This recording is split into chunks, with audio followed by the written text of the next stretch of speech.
The Hunger Games, The Ballad of Songbirds and Snakes is a 2023 prequel movie directed by Francis Lawrence based on the 2020 novel The Ballad of Songbirds and Snakes by Suzanne Collins. The film stars Tom Blythe as Coriolanus Snow and Rachel Zegler as Lucy Gray Baird. I recently caught The Hunger Games, The Ballad of Songbirds and Snakes at a matinee, and I would highly recommend seeing it on the big screen if you can. This is my review of the costumes, but warning, there will be some spoilers for the book and the movie. I read the book about a year ago, but from my memory, I think it's a pretty faithful adaptation, and fans of the book should be very happy. One thing that caught me a bit off guard was how much the story reflects some of the real-world events that we are going through right now. And while the movie has a PG-13 rating, it seemed much more violent than the original Hunger Games, if that's even possible. When I first saw the trailers, I was pleasantly surprised to see that American costume designer Trish Somerville was returning. In case you didn't know, she was the designer of the Hunger Games Catching Fire and behind many of Effie Trinket's fabulous looks. I loved her work in the pilot episode of HBO's Westworld, for which she was nominated for a Primetime Emmy Award in the category Outstanding Period Costumes. I'd actually place Trish as one of the top-ranking designers of our generation. The look of the prequel has that mid-century modern aesthetic, but with some of the gadgets and technology you would expect to see in the Capitol. Their culture has regressed somewhat due to the war, so the creative team approached it from a post-World War II perspective. The often vivid colored costumes stand in stark contrast to the concrete and marble of the Academy and the Capitol. Now, let's dig in a bit more into the specific characters and costumes, and I've added timestamps so you can just always jump ahead to your favorite characters. The Peacekeepers. The Peacekeepers are a military force tasked with maintaining order throughout the nation of Panem. Taking place 64 years before the first film, the Peacekeepers' look has been modified, but not to the point of making them unrecognizable. The uniforms appear to take inspiration from the field-gray German Waffen-SS uniforms from World War II and are worn with tall black boots and German-style helmets. You might recall that the Peacekeepers wore white uniforms in the original Hunger Games movie, which looked more futuristic and possibly an homage to George Lucas's film THX 1138, but in reverse. Paris Costumes International posted these behind-the-scenes pictures of the creation of the Peacekeeper uniforms, and from what I saw in the film, there must have been hundreds. We also get a behind-the-scenes look at the life of the Peacekeepers through Snow's POV. When not on duty, the Peacekeepers dress in a less structured blue-gray chambray shirt and pants with a white tee and dog tags worn underneath. This is also in keeping with the German fatigue jacket, like this replica from Wehrmacht uniforms, worn for basic training, cleaning weapons, and other functions. The Academy. The Academy is an elite four-year secondary school in the capital for children of the wealthy and powerful. Coriolanus Snow and Sejanus Plinth are dressed in these uniforms for a large portion of the movie. For this look, Somerville chose a solid red palette with an androgynous silhouette that included a relaxed jacket and pants with a kilt-type skirt on top. The red is meant to be evocative of the color of blood. Somerville tells Entertainment Weekly, when the students file into the Academy classrooms, it's this veining of blood. It's like a blood flow. That for me was significant because this is the youth and they are the blood flow of the Capitol and how the future will be throughout Panem. The costume designer stated in an interview with The Art of Costume that the volume of Academy uniforms required was a challenge. This included sourcing enough fabric and dealing with hundreds and hundreds of yards of fabric to craft uniforms. Somerville said that the team found it necessary to create excess uniforms to facilitate all the fittings, requiring additional quantities. They also required duplicates for all of the mentors. Somerville tells Harper's Bazaar, If you're dressing 500 background actors in school uniforms, you need 2 or 3 times that amount in costumes. The design team opted for gray shirts without collars, aiming for a design that is minimalistic and neat. The choice of shirt color is also coordinated with the Peacekeepers colors. Each jacket is adorned on the breast with a gold brooch in the shape of the school's logo. I will admit at one brief moment when watching the movie, I did think it looked a bit like the Star Trek comm badge. Now that I'm looking at the pictures, I think that the abstracted A looks similar to a reduction compass like this example from the 18th century by Nairn of London. Somerville said that they cast all of the buttons so that they would have the Academy symbol on all of them, although looking closer it appears that it's actually the capital sigil. Casca Highbottom. Casca Highbottom is the Dean of the Academy and the intellectual author of the Hunger Games. Now, I don't have too much to say about his costume, other than he is always dressed in black, which is kind of a stark contrast to the red uniforms of the Academy. In one instance, he's wearing an academic dress in the style of a clerical cassock and with a monocle worn on a chain around his neck. And while I can't quite nail it down, I think the outfit he wears in the poster is a similar cut as a Chinese tang suit or possibly a smoking jacket, but instead of frogs, it's closed with metal fasteners. Lucretius Lucky Flickerman. Lucky Flickerman has dueling jobs as a weatherman, magician, and host of the 10th annual Hunger Games. I loved his character and his costumes. With his thin mustache, I think he looks a bit like a Las Vegas lounge lizard. While the overall design is influenced by the 1940s and 50s, Lucky's style appears to be inspired by the 1970s. You can see it in the width of his lapels, wide necktie, and his fat bow tie. The check suit that he wears outside of the zoo leans into the 1970s weatherman. If you've seen Anchorman, The Legend of Ron Burgundy, you'll know what I mean. I love the little details such as the faux flower boutonniere he wears on his lapel and the capital pin. During the games, Lucky wears a brooch on his lapel that looks like the eagle wings emblem used in the 10th annual Hunger Games promotional material. With a name like Flickerman, you know that he's likely related to Caesar Flickerman and that he's possibly Caesar's father or even grandfather. You can see the parallels between their costumes with the notched lapel of their tuxedos. Lucky has a 1950s quiff or pompadour hairstyle, while Caesar has an 18th century pompadour-style blue wig. By the time we get to the 74th Hunger Games, the capital fashions and augmentations are completely outrageous. Dr. Volumnia Gaul. Volumnia Gaul is the head game maker of the 10th Hunger Games and the person who first implemented them. In the movie, she's portrayed as a bit of a mustache-twirling villain, but I did enjoy her character and costumes. Director Francis Lawrence told EW, "She's a creative person with a very sinister underpinning, so there's a lot of color in her wardrobe and in her hair and also in her creation." Somerville told EW that she wanted Dr. Gaul, along with Tigris, to stand out as the most fashion-forward individuals in that world. There was an intention to showcase extremes, incorporating over-the-top elements in terms of silhouettes as well as in color, pattern, and texture.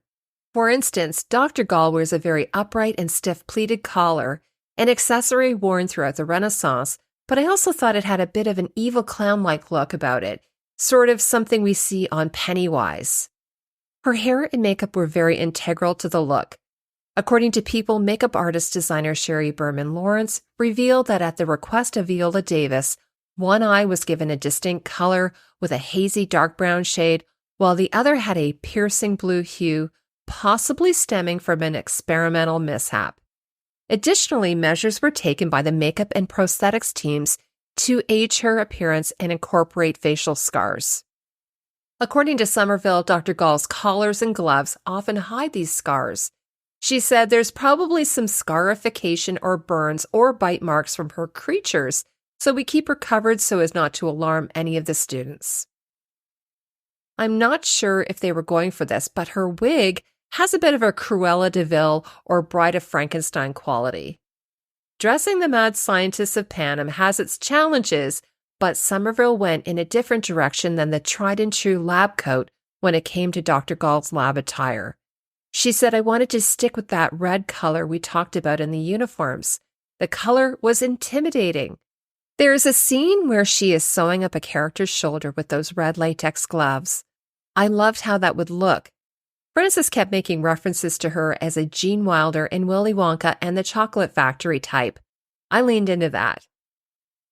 And it also felt like Dr. Gaul's ombre attire is a callback to Somerville's work on Westworld, where the park technicians' aprons and sleeve covers appear to have been dipped in blood.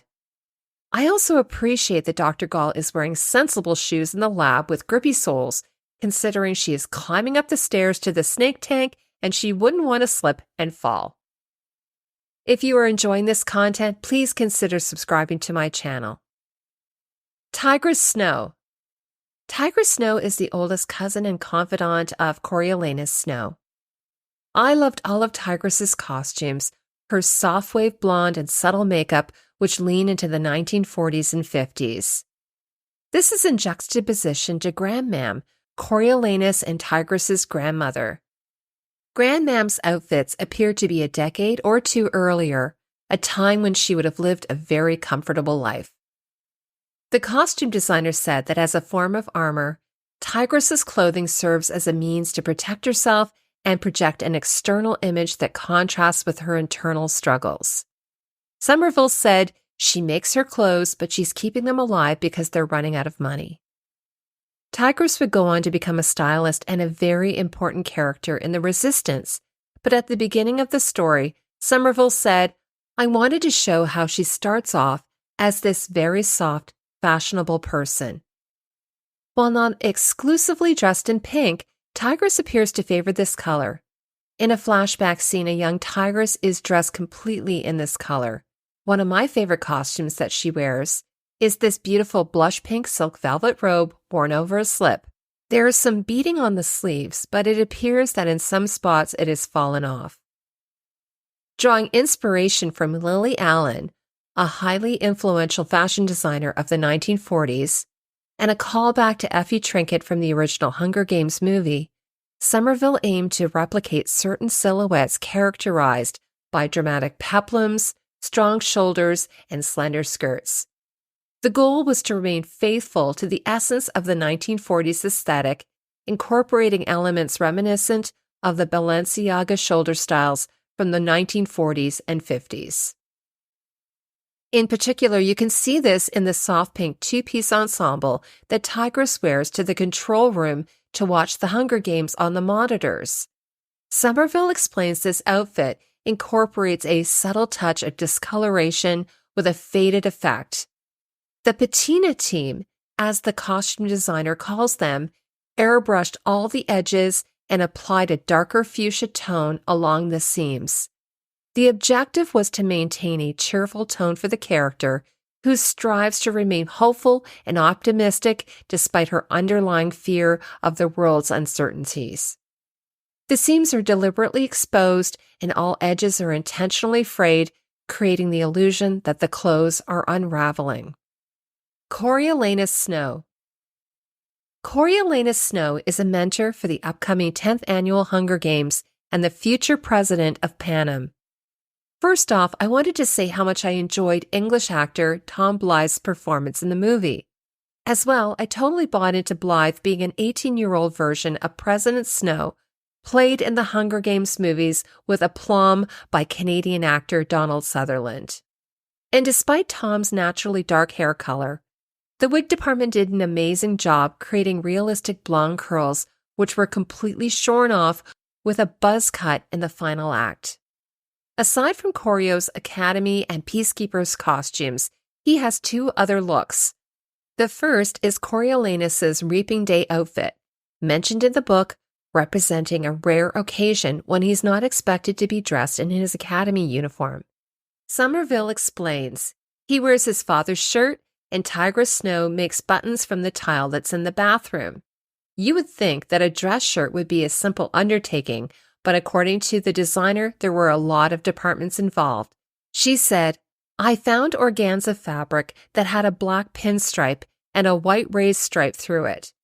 I thought that would be something she could take and add a tuxedo bib to the front of a shirt that would spruce up his existing shirt." In a wonderful bit of storytelling, Somerville said that they constructed the buttons with their patina team in Berlin, casting and hand-painting them. Subsequently, the buttons were delivered to production designer Uli Hanisch, who incorporated them into the tiles on the walls of Snow's bathroom. The shirt is worn with a scoop front double-breasted black waistcoat, pleated front trousers, and black shoes. And of course, no formal Snow costume is complete without a rose boutonniere on the lapel. The second outfit, the one that tells you Coriolanus has come into some cash, consists of this stunning dark red shearling-style coat worn atop a well-tailored waistcoat and trousers. Of this new man look, as the team calls it, Somerville said, "I wanted to keep him in a similar color, but completely change what he was wearing, because now he's a civilian and he's gone through a lot. He's become a man." It's also an homage to his future self, many years in the future, the frock suit that Somerville designed for Donald Sutherland in Catching Fire. Lucy Gray Baird. Lucy Gray Baird is the female tribute from District 12 and is a member of the Covey, a nomadic people in Panem known for their musical talent and performances. Lucy Gray wears her mother's rainbow tulle dress on Reaping Day. Somerville said of Lucy Gray's most iconic costume, "It has to be this rainbow ruffled dress, which is repeated over and over in the book and in the script. On a page, a rainbow ruffled dress with pockets sounds very whimsical, but for me, integrally, I have to design something that I'm proud of." It took an entire team of creators to get Lucy Gray's first costume completed. For Lucy Gray's corset shape, Somerville took some inspiration from the corset design of Katniss Everdeen's Mockingjay costume in Catching Fire. She said, "From there, I used a lot of colors to help mimic the look of a rainbow." The corset and blouse were constructed in Berlin, where the filming of the production took place. The matching 8 or 10 multiples of corsets were then painted by the patina team, featuring snakes and flowers from District 12 and a nod to Katniss and Primrose from the earlier films. The primrose flower appears prominently on the front of the corset, representing eternal love. In Irish folklore, primroses in the doorway protected the home from fairies. They also added some rainbow smocking to the cuff portion of her blouse. Somerville said, "For the tulle skirt, I was figuring out what I would do to show a rainbow that would also work functionally because she has to do so many stunts and actions in this costume. She's in this dress for a very, very long time." Somerville also collaborated with Western Costume Company in LA to determine the precise layering, scale of the ruffles, and the number of ruffles to incorporate into the dress. The scallop pleating technique of the skirt kind of reminds me of this lovely Maggie Roof ball gown circa 1950 in gray-blue gathered and pleated tulle. Rachel Zegler posted on her Instagram a picture of herself in the costume with some dirt applied to her face, as by the time we get to the games, she has been in this outfit for some time. Completing the ensemble are Lucy Gray's stylish yet practical granny boots designed to accommodate the intense action scenes in the arena. Somerville said, "I wanted to give her something that was really attractive and had a little bit of sex appeal and glamour to it. She's a bit of a can-can girl, but they also give her ankle support." Thank you to Hunger Games, The Ballad of Songbirds and Snakes on Instagram for allowing me to use their pictures of this costume. When Lucy Gray returns to District 12, she has quite a few costumes. There's been some discussion online that the Covey could be Romany people who traditionally lived a nomadic lifestyle. Given the bright colors, beading, and jewelry worn, it's quite possible. The embroidered folk blouses that she wears, however, appear to be Eastern European, possibly inspired by Romanian or Hungarian folk blouses, like in these examples seen here. There are some fun details in her costume. Lucy Gray's tooled cincher leather belt has a mirrored snake front closure. She also wears a silver snake band while performing at the Hob.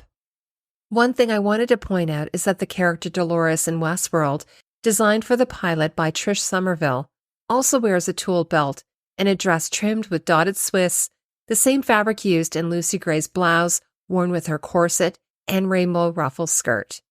I won't be surprised if there's a sequel to this prequel in the next few years. And if you want to see more Hunger Games content, make sure to check out my Deconstructing the Costumes of the Hunger Games.